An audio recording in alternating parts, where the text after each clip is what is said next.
कोई भी इंसान काउंसलर के पास कब आता है? वो काउंसलर के पास तब आता है जब उसकी परेशानी इतनी ज़्यादा बढ़ जाती है कि वो अपने दिनचर्या के काम इतने अच्छे से नहीं कर पाता, वो फोकस नहीं कर पाता, वो कंसंट्रेट नहीं कर पाता और वो ना सिर्फ खुद से बल्कि उसके आसपास के लोग भी उसको सोल्यूशन नहीं दे पाते जो भी उसकी परेशानी है। तो फिर फाइनली वो काउंसलर के पास आता है। तो आज इस वीडियो में हम बात करेंगे the role of a counsellor, कैसे जस्साल थेरेपी में एक काउंसलर किसी भी क्लाइंट की मदद करता है और वो कौन से गोल्स हैं जिन्हें अचीव करने की कोशिश की जाती है। तो चलिए शुरुआत करते हैं।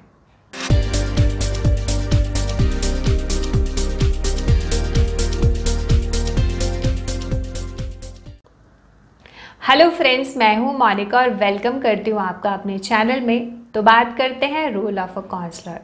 यहाँ पे सबसे पहले काउंसलर का रोल है टू एक्सप्लोर, मतलब जो भी क्लाइंट के अंदर बातें हैं, कुछ ऐसा दबा हुआ है, वो ज़्यादा से ज़्यादा एक्सप्लोर करने की कोशिश करता है। वो कुछ सवाल पूछता है जिसमें क्लाइंट भी सोचने पे मजबूर हो जाता है कि मैंने तब ऐसा क्यों किया, क्या कारण था उसके पीछे। तो वो हेल्प करता है उसके अंदर से उसकी दबी हुई फीलिंग्स को बाहर निकालने के लिए।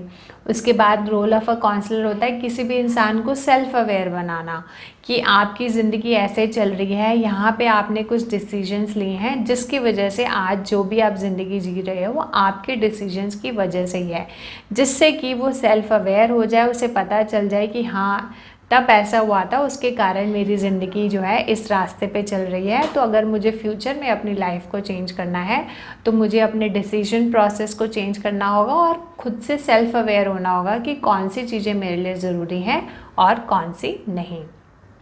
और उसके बाद यहाँ पे जो काउंसलर है वो फुल्ली इन्वॉल्व होता है, वो पूरी कोशिश करता है कि किसी भी इंसान को वो कैसे हेल्प कर सके और उसको as a complete personality evolve होने में हेल्प करता है। कई बार क्या होता है, कोई इंसान एक ही इवेंट में अटका रह जाता है, उसका गुस्सा इतना ज़्यादा होता है कि वो एक्चुअली एक अच्छा इंसान है पर एक इवेंट के कारण उसके अंदर इतना ज़्यादा गुस्सा भर गया है कि उसकी बाकी की पर्सनैलिटी जो है दब गई है। तो काउंसलर जो है उसको हेल्प करता है उस इवेंट से बाहर निकलने के लिए और लाइफ को एज अ होल देखने के लिए। गेस्टाल्ट थेरेपी में कुछ रूल्स या फिर कुछ प्रिंसिपल्स बताए गए हैं जिन्हें काउंसलर फॉलो करता है। तो हम देख लेते हैं वो कौन से प्रिंसिपल है। First, the principle of now, always using the present tense. इसका मतलब है कि अभी जो आप हो ना, अभी की बात करो, यहीं की बात करो, ये ना करो कि तब ऐसा हुआ था। अभी आप कैसा फील कर रहे हो, आज की डेट में आपकी लाइफ में क्या चल रहा है, आपको इसके बारे में बात करनी है। तो इस पे बहुत ज़्यादा फोकस दिया जाता है और हमेशा प्रेजेंट टेंस यूज़ करना है कि मैं ये कर रही हूँ, मैं वहाँ पे जा रही हूँ, तब ऐसा हुआ था। इस पे बात नहीं करनी है, हमने प्रेजेंट टेंस में बात करनी है। सेकेंड पॉइंट है आई एंड दो, always addressing someone directly instead of talking about him or her to the counselor। इसका मतलब है कि जैसे जब क्लाइंट काउंसलर को बात बता रहे हैं ना, तो वो ऐसे नहीं बोलेगा कि उसने ऐसे किया। वो कहेगा उसकी अगर बहन का नाम है सीमा, तो सीमा ने तब ऐसे किया, मेरी मम्मी ने उस टाइम ऐसे बोला, मेरे पिताजी ने उस टाइम ऐसे रिएक्ट किया।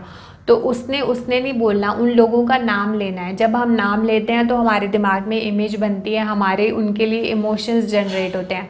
जैसे अगर उसके साथ किसी ने, सीमा ने बुरा किया, तो सीमा ने तब मेरी बात नहीं सुनी तो मुझे बहुत बुरा लगा।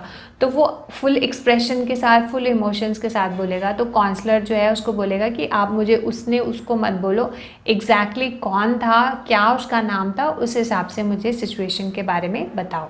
थर्ड पॉइंट है the use of I, substituting the word I for it, specially when talking about the body. इसका मतलब है ना, जब अपने बारे में बात करनी है। ऐसे कई बार होता है ना, कई लोग बोलते हैं हमें ऐसा करना चाहिए, तब उस सिचुएशन में ऐसे रिएक्ट करना चाहिए था। नहीं, तब मुझे ऐसा करना चाहिए था। जैसे अगर किसी ने मेरे साथ बस में मिसबिहेव किया, मुझे गलत जगह पे हाथ लगाया, तो मुझे तब उसको थप्पड़ मारना चाहिए था।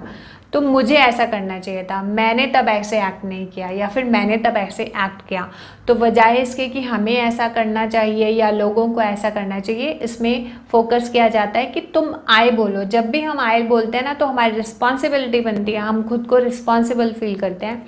तो यहाँ पे काउंसलर जो है वो फोकस कराता है आई वर्ड के ऊपर कि अपने आप को मैं बोलो। यहाँ फोर्थ पॉइंट है focusing on how and what rather than why. अब यहाँ पे ये नहीं पूछा जाता ऐसा क्यों हुआ, पर कब हुआ, कैसे हुआ इस पे ज़्यादा फोकस दिया जाता है। जैसे अगर कोई गर्लफ्रेंड बॉयफ्रेंड थे, उनका ब्रेकअप हो गया, तो ये नहीं पूछेंगे कि क्यों हुआ, तो तब आपने कैसा फील किया, आपको कैसा लग रहा था उस टाइम, क्या सिचुएशन थी, इस पे ज़्यादा फोकस किया जाता है। 5th पॉइंट है asking client to convert questions into statements.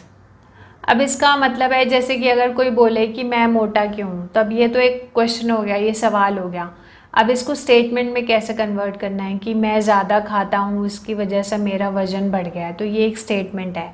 मैं मोटा क्यों हूँ, ये एक क्वेश्चन है। तो जब भी वो स्टेटमेंट में कन्वर्ट करता है तो एक रिस्पॉन्सिबिलिटी आती है और उसमें एक जवाब भी होता है। तो काउंसलर जो है उनको बोलता है कि आपको जो भी सवाल है ना, उनको स्टेटमेंट्स में बोलना है, क्वेश्चंस नहीं करना है कि मेरे साथ ऐसा क्यों हुआ, बल्कि उसे एक स्टेटमेंट का रूप देना है जिससे कि आपको पता चले, आप रिस्पॉन्सिबिलिटी लो कि जो सिचुएशन हुई उसमें आपका रोल क्या था। तो ये तो हो गया रोल ऑफ अ काउंसलर। अब बात करते हैं कि कौन से गोल्स हैं जो इस थेरेपी से अचीव किए जाते हैं। जैसे कि हमने एग्जिस्टेंशियल थेरेपी में भी बात करी कि फोकस किया जाता है कि आपकी ज़िंदगी का पर्पस क्या है, आपकी ज़िंदगी का मीनिंग क्या है। तो यहाँ पे भी ये गोल होता है कि किसी भी इंसान को उसकी ज़िंदगी का मतलब समझ आए, उसे पता चले कि वो लाइफ में इम्पॉर्टेंट क्यों है, क्यों उसकी ज़िंदगी की वैल्यू है, क्यों ना सिर्फ वो अपने लिए बल्कि दूसरों के लिए भी इम्पॉर्टेंट है। तो यहाँ पे उसे अपनी ज़िंदगी का मकसद, उसको अपनी ज़िंदगी की वैल्यू, सेल्फ लव के बारे में बताया जाता है, जिससे कि वो ना सिर्फ अपनी बल्कि दूसरे लोगों की भी मदद कर सके। उसके बाद यहाँ पे सेकंड जो इम्पॉर्टेंट गोल होता है वो होता है सेल्फ अवेयरनेस, मतलब खुद को समझना। कई बार हमारे अंदर कुछ कमियां होती हैं, कुछ हमारे अंदर गुड क्वालिटीज़ होती हैं, तो दोनों ही कमियों को और अपनी गुड क्वालिटीज़ को एक्सेप्ट करना और समझना कि यहाँ अगर मैं यहाँ पे मेरे अंदर ये कमियां हैं या फिर कुछ वीकनेस है या फिर ये मेरे स्ट्रेंथ एरिया नहीं है, तो यहाँ पे मैं फोकस ना करके बल्कि जो मेरे स्ट्रेंथ एरिया हैं उन पे फोकस करूँ तो मैं ज़िंदगी में ज़्यादा आगे बढ़ सकता हूँ। उसके बाद यहाँ पे फोकस किया जाता है कि जो पास्ट में हो गया उसको छोड़ो, अब प्रेजेंट में जो चल रहा है उसके ऊपर फोकस करो। तो यहाँ पे प्रेजेंट की जो थॉट्स हैं, हमारे दिमाग में क्या थॉट्स आ रही हैं, क्या हम गुस्से में हैं या फिर हम इनकॉन्फिडेंट हैं या फिर कोई ओवर कॉन्फिडेंट ही है, उस पर बहुत ज़्यादा फोकस किया जाता है। इमोशंस, कोई कैसा इमोशंस फील कर रहा है, एकदम ऐसे उसको कुछ हो रहा है या फिर वो ऐसे आंखें झुका के बैठा है, तो इन सब चीज़ों पे भी बहुत ज़्यादा फोकस किया जाता है। फिर उसके बाद यहाँ पे ये फोकस किया जाता है कि वो अपने आसपास के एनवायरनमेंट को समझे, वो दूसरे लोगों के साथ कैसा इंटरेक्ट करता है उसको समझे, क्योंकि सोशल इंटरेक्शन की यहाँ पे बहुत ज़्यादा इंपॉर्टेंस दी गई है। क्योंकि हम एज अ आइसोलेशन में किसी भी इंसान को जज नहीं किया जा सकता, बल्कि वो दूसरे लोगों के साथ कैसा बिहेव करता है उससे उसकी रियल पर्सनालिटी के बारे में पता चलता है। तो कैसे इन गोल्स को अचीव किया जाता है, कैसे किसी इंसान को सेल्फ अवेयर बनाया जाता है, तो सबसे पहले नंबर 1 पे है become more aware of all they senses. अब हमारे 5 सेंस ऑर्गन होते हैं, जैसे आइज़ हमारे सेंस ऑर्गन है जिससे हम देखते हैं, नोज़ हमारा सेंस ऑर्गन है जिससे हम स्मेल करते हैं, हमारी स्किन सेंस ऑर्गन है जिससे हम फील करते हैं, हमारे ईयर सेंस ऑर्गन है जिससे हम सुनते हैं, और हमारी टंग जो है वो सेंस ऑर्गन है जिससे हम किसी भी चीज़ को टेस्ट करते हैं। तो जब हमारे, क्योंकि ये जो थेरेपी है ना ये प्रेजेंट में काम करती है, तो हमारे सेंसेस जो हैं वो प्रेजेंट में काम करते हैं। पास वाली चीज़ों को हम, क्या हम उन्हें सुन सकते हैं ऐसे, क्या हम स्मेल कर सकते हैं, क्या हम टेस्ट कर सकते हैं। तो यहाँ पे हमारी सेंसेस को स्ट्रांग बनाना है। जब भी हमारी सेंसेस स्ट्रांग होंगी ना, इसका मतलब हम प्रेजेंट में जी रहे हैं, हम उन चीज़ों को टच कर सकते हैं, हम चीज़ों को फील कर सकते हैं, हम चीज़ों को सुन सकते हैं, हम उन चीज़ों को देख सकते हैं। तो किसी भी इंसान को प्रेजेंट में लेके आना, उसको अपनी सेंसरी ऑर्गन्स के ऊपर, जिसे इंद्रियां कहते हैं, उन पे कंट्रोल करना या फिर उनको समझ पाना कि हमारी बॉडी इस टाइम कैसे रिएक्ट कर रही है। Second, learn to accept responsibility for what they do, including accepting the consequences of the actions. अब क्या होता है, कई बार जब अच्छा कुछ हो जाए तब तो हम कह देते हैं कि हाँ ये तो मैंने किया था इसलिए ये सारा काम जो है अच्छा हो गया। पर अगर कुछ बुरा हो जाए, स्पेशली अगर बच्चों का एग्जाम्पल लूँ, अगर पेपर अच्छा हो जाए तो कहेंगे हाँ मैंने तो बहुत अच्छा पढ़ा था इसलिए पेपर अच्छा हो गया। और अगर पेपर अच्छा ना हो तो बोलेंगे अरे पेपर आउट ऑफ कोर्स आया था, मैम ने तो पढ़ाया ही नहीं, मुझे टाइम ही नहीं मिला, छुट्टियाँ कम थी। तो तो इसका मतलब है कि वो बच्चा जो है ना रिस्पॉन्सिबिलिटी नहीं ले रहा है। तो यहाँ पे काउंसलर जो है वो हेल्प करता है कि हमें हर चीज़ की रिस्पॉन्सिबिलिटी लेनी है, हमारी लाइफ में जो अच्छा हो रहा है उसकी रिस्पॉन्सिबिलिटी भी लेनी है, और कुछ जो हमने गलतियाँ करी हैं उसकी रिस्पॉन्सिबिलिटी भी लेनी है। तो जब हम रिस्पॉन्सिबिलिटी लेते हैं तो हमारी ज़िंदगी का कंट्रोल हमारे हाथ में आ जाता है। तो हम दूसरों को कंप्लेन नहीं करते हैं कि तुम्हारी वजह से ऐसा हो गया या उसकी वजह से ऐसा हो गया।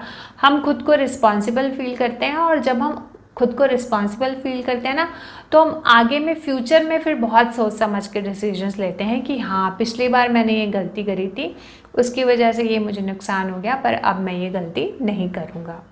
Help the client to resolve the past unfinished business. इसका मतलब है कि अगर कोई ऐसी चीज़ है जो आपको परेशान करती जा रही है तो उसको रिजॉल्व करना है। जैसे कुछ समय पहले मेरे से एक लड़के ने बोला कि उसकी जो गर्लफ्रेंड थी वो ज़्यादा चैटिंग करते थे, मतलब फिजिकली कम मिलते थे और ज़्यादा जो आपस में बातें करते थे वो चैटिंग करके ही बात करते हैं, स्पेशली कोविड के दिनों में, क्योंकि तब लॉकडाउन था तो उनकी शायद सिटी भी अलग थी, तो वो इतना ज़्यादा मिल नहीं पाते थे।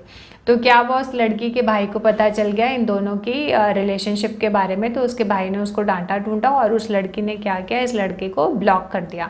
अब इस लड़की ने उस लड़के से बात भी नहीं की। जब उसने उसको ये बता दिया कि मेरे भाई को पता चल गया, अब हम दोनों बात नहीं करेंगे, तो उसने क्या किया, उसको उसी टाइम ब्लॉक कर दिया। अब ये लड़का इतना ज़्यादा परेशान हो गया कि वो एटलीस्ट मुझे बता तो देती, उसने मुझे ब्लॉक क्यों किया, मुझे पूरी सिचुएशन का पता तो चलता, उसने मुझे बिना बताए ही मुझे ब्लॉक कर दिया। मतलब वो इस चीज़ के लिए तो रेडी था कि उनका रिलेशनशिप ख़त्म हो जाए, पर वो एक कंप्लीटनेस चाहता था कि ये फिनिश हो जाती बात, हम दोनों इंटरेक्ट कर लेते, उसके बाद कुछ होता तो ज़्यादा सही था। तो जब भी किसी की इंसान की लाइफ में कुछ अनफिनिश्ड रह जाता ना, जो वो ख़त्म करना चाहता तो ख़त्म ना हो, तो उसको परेशानी देता है। तो यहाँ पे फिर काउंसलर उसको सोल्यूशन देगा कि कैसे उस परेशानी से बाहर निकले। अब जो पास्ट में हो गया उसको छोड़ दो और जो प्रेजेंट है उसके ऊपर फोकस करो। तो दोस्तों, आज इस वीडियो में हमने जाना the role of a counsellor और वो कौन से गोल्स हैं जो इस अप्रोच से अचीव करने की कोशिश की जाती है। नेक्स्ट वीडियो में हम बात करेंगे द टेक्निक्स, मतलब कि वो कौन सी टेक्निक्स हैं जिनको फॉलो किया जाए तो ये गोल्स जो हैं अचीव हो सकते हैं। और अगर आपको लगता है ये वीडियो किसी की हेल्प करेगा तो आप इसे लाइक और शेयर कर सकते हैं। तब तक ले नमस्कार दोस्तों, मैं हूँ Monika. Wish you all health and happiness. Take care, bye, thank you.